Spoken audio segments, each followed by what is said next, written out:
a minha chegada estava antecipada por anos. E, ao mesmo tempo, eu fui o último ministro do Lula indicado por ele. Fui o último que ele citou. Por que antigamente? Porque em 1990, Lula criou um chamado gabinete sombra, como se diz lá fora, o governo paralelo, logo depois que ele perdeu para o Collor. E eu fui escolhido como ministro paralelo da educação. Ou seja, já tinha uma lógica que se um dia Lula fosse presidente, eu seria o ministro. Tanto que nós publicamos, assinado por ele e por mim, um documento chamado Educação Urgente, que está publicado, um texto ainda de 1990, qual era a proposta do Lula para a educação, caso um dia fosse eleito. E, ao mesmo tempo, eu fui o último ministro que ele indicou na última reunião de São Paulo, antes da posse dele, indicando os ministros que faltavam ainda. Nesse meio tempo, teve uma coisa interessante. Logo depois da eleição, o Lula organizou uma viagem a Garanhuns e me incluiu, recém-eleito. Quando chegamos em Garanhuns, havia um carro de som enorme, onde ele fez um comício, agradecendo na cidade onde ele nasceu.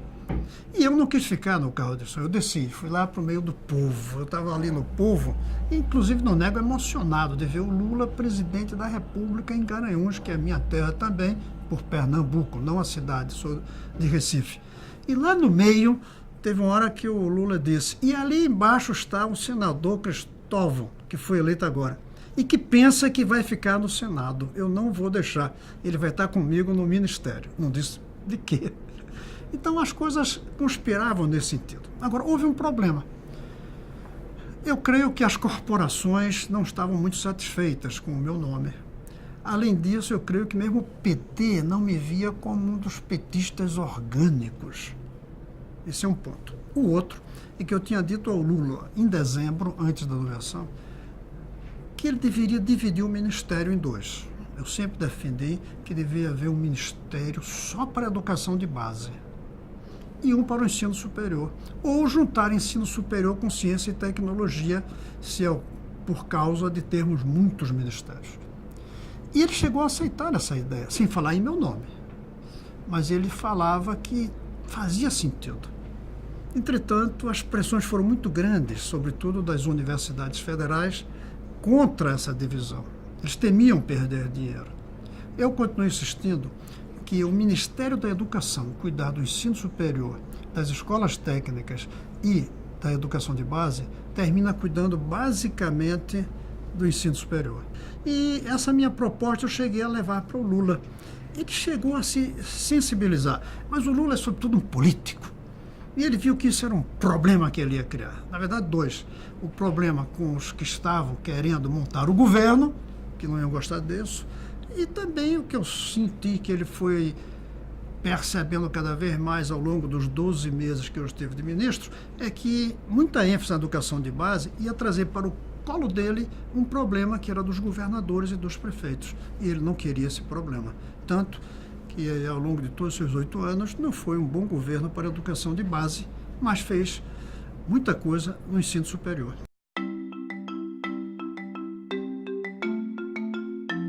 Para mim, alfabetizar não é nem uma questão educacional, é uma questão de direitos humanos. A democracia acabou a tortura nas cadeias, não acabou nas ruas. Um analfabeto andar no mundo letrado, ele é torturado permanentemente. Primeiro ponto, para mim, a alfabetização é uma questão de direito humano. Segundo, eu sou de uma geração que viu João Goulart, Paulo Freire, com João Goulart, falando em erradicar o analfabetismo. Eu sou de uma geração que viu Cuba erradicar o analfabetismo depois de chegar ao poder Fidel Castro. Eu sou de uma geração que viu os próprios militares preocupados com a alfabetização. Isso fica na cabeça da gente. Então eu tinha como meta a alfabetização.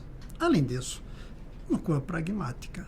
Nenhum ministro vai ficar na história como quem fez a Revolução da Educação, porque isso exige 4 ministros. Mas se eu ficasse 8 anos no ministério, eu ia conseguir ficar na história como um ministro que teria erradicado o analfabetismo no Brasil. Então tinha um lado pragmático da política, da história também, e um lado sensível do ponto de vista dos direitos humanos e da história. Aí eu abracei para valer a ideia de erradicação do analfabetismo. Ali também custava pouco dinheiro. Não custa tanto dinheiro como fazer a revolução educacional. E eu investi. E escolhemos o seguinte caminho. Primeiro, nós não temos compromisso com nenhum método. Qualquer método é correto. Eu até uma vez radicalizei, que eu vou dizer de novo aqui, mas é arriscado. Eu digo, vieram reclamar porque tinha gente alfabetizando com a Bíblia. E eu disse, olha, se alguém quiser alfabetizar com Mein Kampf, Minha Luta de Hitler, alfabetize, porque depois a gente dá outros livros para ir ser alfabetizado. Então, a gente não tinha método.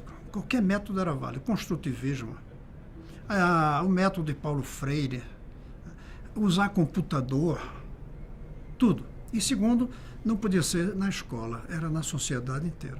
E aí criamos esse sistema de fazer convênios com instituições, até com condomínios de prédios, para erradicar o analfabetismo naquele lugar.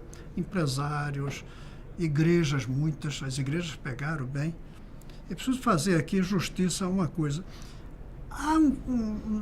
Nas igrejas evangélicas clássicas, tem um compromisso com a alfabetização, porque a leitura da Bíblia é a maneira de praticar a religião, como com os judeus e os islâmicos.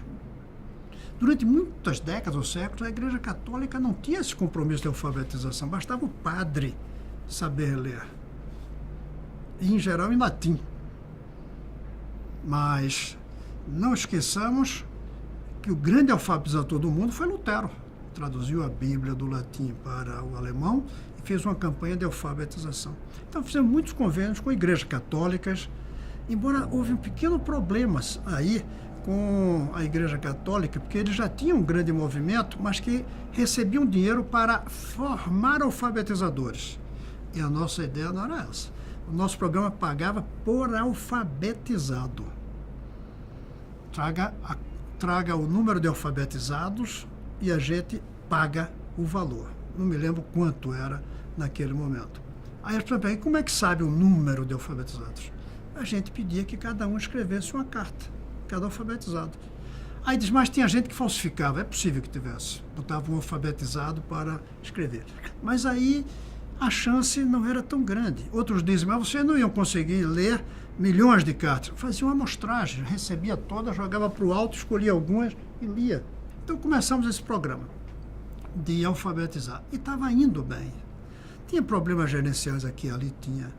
Era possível que o número dos alfabetizados não fosse exatamente o mesmo que as entidades alfabetizadoras estavam trazendo. Podia ser, mas estava indo. Se eu não me engano, chegamos a ter 3 milhões dos então 14, 15 milhões, ou 20, eu inflava para poder partir de um número bem alto, 20 milhões que eu trabalhava.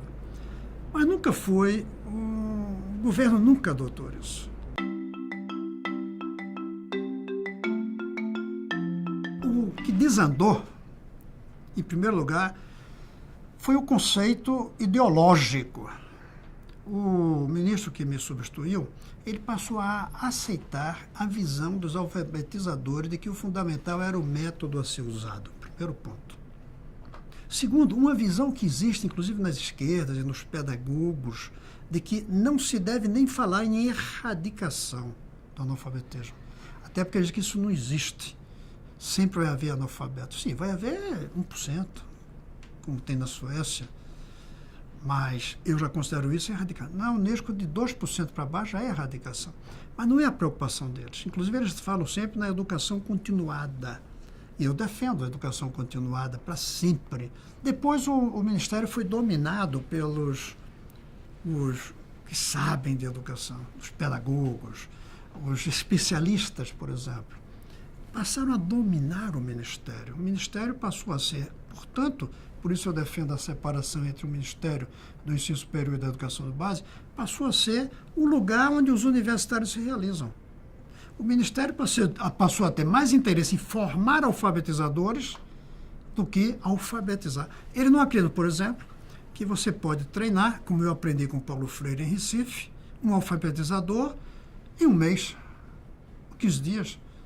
Eles não acreditam nisso. Precisa de 4 anos de curso universitário para você ser um alfabetizador. Eu defendo que quem sabe ler é capaz de alfabetizar. com mais ou menos eficiência. E se você dá um curso de 15 dias, já é com bastante eficiência. Mas eles não acham isso, porque eles dominaram. A universidade dominou a educação de base e essa é uma das causas do nosso atraso.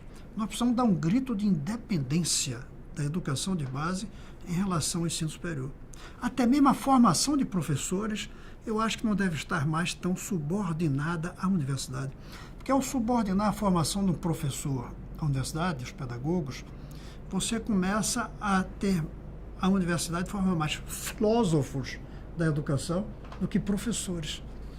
O que uma boa parte dos que têm diploma em pedagogia querem é ficar longe da escola, é ficar escrevendo livros, fazendo mestrado. Isso é bom, mas poucos.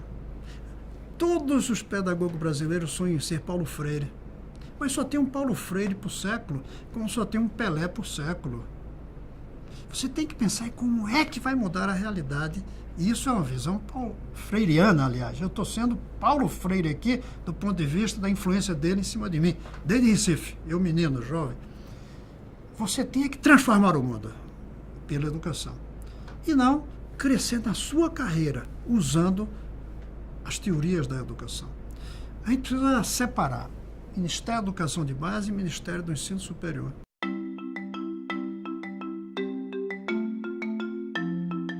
Desde o primeiro momento, eu tinha clara a ideia de que a gente precisa federalizar a educação de base. Ou seja, aquela ideia que eu mostrei há pouco, desfazer um sistema e colocar outro. Desfazer o sistema municipal e estadual e colocar tudo federal. Desde o começo. Uma maneira foi escolher 29 cidades e federalizar ali. Eu comecei. O problema é que é complicado fazer as coisas no governo. Foram necessários alguns meses para estudar, identificar as cidades, convencer os prefeitos, depois ver quanto seria. E tinha que ser aí transferindo o dinheiro para o prefeito. Não tinha um programa federal. Quando a gente transferiu esse dinheiro, se não me engano, 70 milhões, que era pouco, para 29 cidades, todas com 10 mil habitantes, esse dinheiro tirado do próprio MEC, não foi nenhum dinheiro de fora. Quando nós transferimos em dezembro, em janeiro eu saí. Então morreu esse programa também, porque o novo ministério era contra essa ideia, até porque trazia para o colo do governo federal um problema, que é a educação de base. E uma maneira de levar a federalização, primeiro passo, 2 passos, aliás, para todo, era criar um piso salarial do professor, que eu só vinha criar depois como senador. É uma lei de minha autoria, aprovada pelo Congresso e sancionada pelo Lula em 2008. Aí já 4 anos depois de eu ter saído do Ministério. Mas a gente queria implantar o piso. E a outra era todo professor passar por uma certificação para poder ser professor, e esses receberiam, na época eu me lembro, R$100 a mais por mês, que é muito pouco, mas eu estou falando de 20 anos, não, estou falando de 15 anos atrás, e era um primeiro passo. Aí começou a resistência dos sindicatos, porque eles não aceitam diferenciar um professor de outro. Mas esse vai passar, vai receber. Esse não passa, não recebe. Eles não conseguem entender que professor também merece ser tão respeitado como o jogador de futebol, o técnico de futebol, que tem uma diferenciação na remuneração conforme a dedicação, conforme o número de gol que faz. Eles não conseguem aceitar. Eles devem achar que isso é uma desvalorização do magistério, que não é. Então tivemos muita dificuldade de implantar isso, mas conseguimos fazer o que era preciso e iniciamos. Tivemos de fazer algumas concessões. Só fazer o primeiro exame de certificação depois de ter dado um curso para todos os professores. Isso aí foi uma... Nos submetemos aos sindicatos nesse sentido, a Federação Nacional de Educação. E fizemos, mas ficou incipiente. E há tanto tempo não foi. Mas não foi só isso. Eu deixei, eu creio que uns 20 projetos de lei na Casa Civil. Porque um projeto de lei só vai para o Congresso se a Casa Civil desejar. É o governo que manda, não é o ministro. Ficaram, acho que, uns 20 projetos de lei que, a meu ver, se tivesse sido levado adiante naquela época, teria mudado a educação. E um deles era esse que levaria, pouco a pouco, à federalização, começando pelo certificado, depois escolhendo cidades que nós adotaríamos nem que fosse por meio do próprio prefeito, que ainda não é o que eu desejo. O que eu desejo é que o governo federal implante, do jeito que tem no Rio de Janeiro, o Colégio Pedro II, institutos de aplicação, escolas técnicas, adote todas. Até que seja voluntária, a cidade que desejar. Então, era um conjunto de medidas que levariam a isso. Mas, em poucos meses, sobretudo no primeiro governo, e eu não nego, com uma certa dificuldade que eu tive de fazer o meio de campo político com diversas personagens do governo, como Zé Disseu e outros que tinham um poder muito grande, eu creio que, no final, isso ficou nas catacumbas do Palácio do Planalto. Falta dinheiro para fazer no Brasil inteiro. Mas não falta dinheiro para fazer em algumas cidades, que vão servindo de exemplo e que, ao final, terminam sendo copiadas pelas outras. Nada no Brasil começou no país inteiro. A industrialização começou em São Paulo. No começo, só tinha 2 aeroportos. Um só não, né? Que aí era só por brincadeira, para passear. 2, não tinha milhares como temos hoje. Tudo vai num certo ritmo.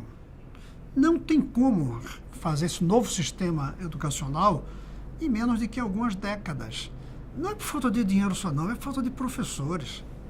É por muitas razões. Então, poderíamos ter feito por cidades.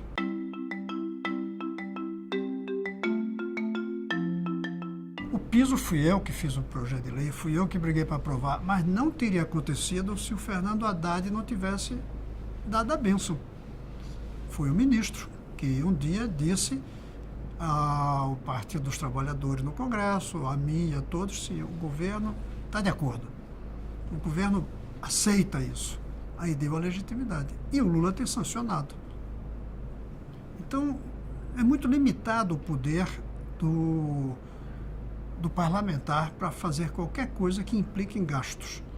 Piso implicava em gastos. E ainda disseram que implicava na autonomia federal, estadual e municipal.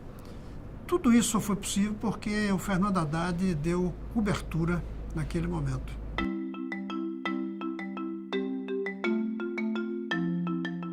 Ótima provocação para relembrar coisas. Primeiro, a Bolsa Escola não foi um produto político, foi um produto intelectual. Eu criei a Bolsa Escola com o nome de Renda Mínima Vinculada à Educação quando eu era reitor da Universidade de Brasília. Eu refiz a universidade, eu criei o que eu chamava de universidade tridimensional. Era a universidade dos departamentos, dos núcleos temáticos e dos núcleos culturais. Um dos núcleos temáticos, núcleos que pensam temas, não áreas do conhecimento, era o núcleo de estudos do Brasil contemporâneo. Eu criei, trouxe para mim. Como reitor, eu era o coordenador. E fazíamos reuniões que terminaram virando um livro meu, chamado A Revolução nas Prioridades, da modernidade ética à modernidade técnica. Onde a gente buscava solução para os problemas. Naquela época, 20% estava fora da escola, 20% das crianças. Hoje em dia está mais ou menos 3%. E como resolver isso? Numa das reuniões que nós fazíamos desse núcleo, que tinha muita gente de fora da universidade, eu disse, por que a gente não paga para que as crianças estudem? Houve um arrepio geral.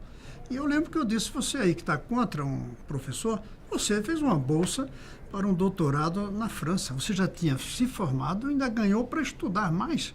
Se você ganhou para estudar mais depois de formado, por que é que a gente não paga para que estude um menino que não está na escola? Aí alguém disse, custa caro. Eu me lembro que eu puxei um papelzinho, eu tinha um slogan, sempre tive toda a minha vida política, de faça as contas. Eu sou um responsável fiscalmente, eu sou um economista conservador nas finanças e radical no social. O meu radicalismo é, no Brasil, uma criança não pode ter uma escola melhor do que outra criança, ou pior do que outra criança. Tem que ser o filho do pobre na mesma escola do filho do rico. Esse é meu radicalismo, mas com equilíbrio fiscal. Eu fiz as contas e mostrei que não custaria muito. Isso aí foi em 86, mais ou menos, 87. Comecei a debater essas ideias pelo Brasil. Eram 100 medidas para mudar o Brasil. Está nesse livro, A Revolução das Prioridades. Em 94, eu não esperava sinceramente, virei candidato a governador, porque não tinha outro, eu acho, no Partido dos Trabalhadores, que tivesse sido reitor, com a minha idade, tu era mais novo. E um colaborador meu, na hora da gente formular o programa, perguntou: por que você não sugere aquela sua ideia da renda mínima vinculada à educação para o Distrito Federal? Eu disse: por uma razão muito simples. Vem todo mundo do Brasil para ganhar esse dinheiro aqui. E parei, fui para casa. No caminho eu disse: mas eu posso colocar condicionantes. Por exemplo, morar pelo menos 5 anos no Distrito Federal. Ele tinha dito também, agora com outro nome, porque renda mínima vinculada à educação ninguém ganha eleição. E aí eu bolei o nome, Bolsa Escola. Eu bolei esse nome, falta talvez de outro.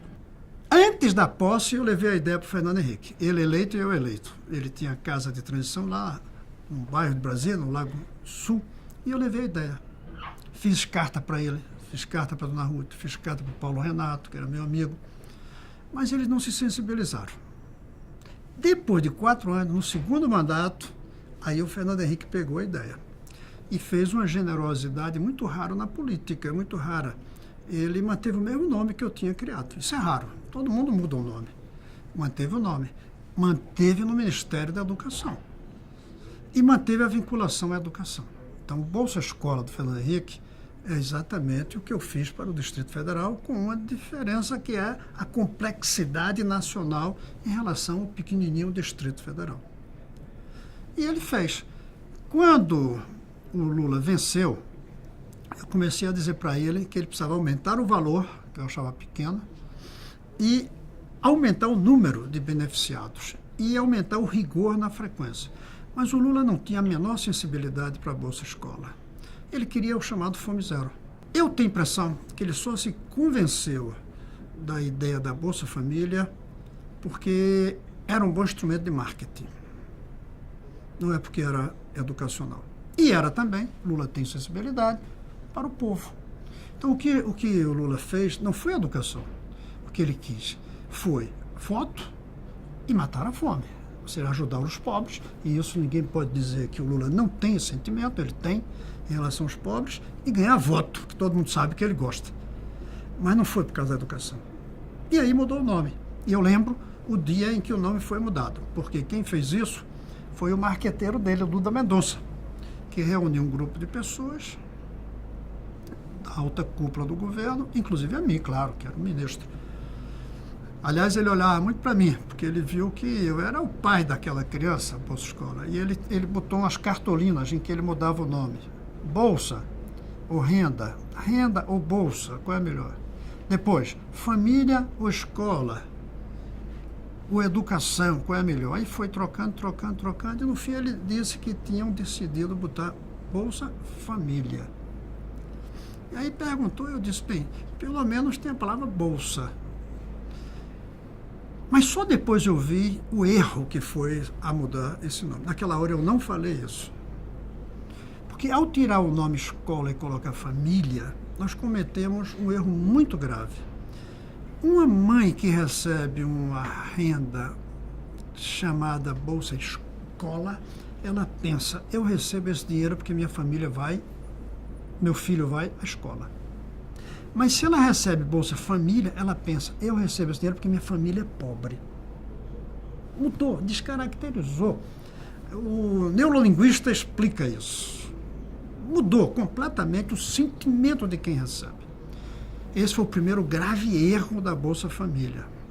O segundo é quando ele tirou do Ministério da Educação e colocou no Ministério da Assistência Social, que tem o nome de Desenvolvimento Social, mas é o Ministério da Assistência Social. E terceiro é quando ele juntou esse programa Bolsa Escola com os outros programas do Fernando Henrique Cardoso, Bolsa Alimentação, Vale Gás, alguns que vinham até do tempo do Sarney ainda. Ao juntar essas três coisas, depredou a ideia da Bolsa Escola. Deixou de ser um programa educacional, passou a ser um programa assistencial.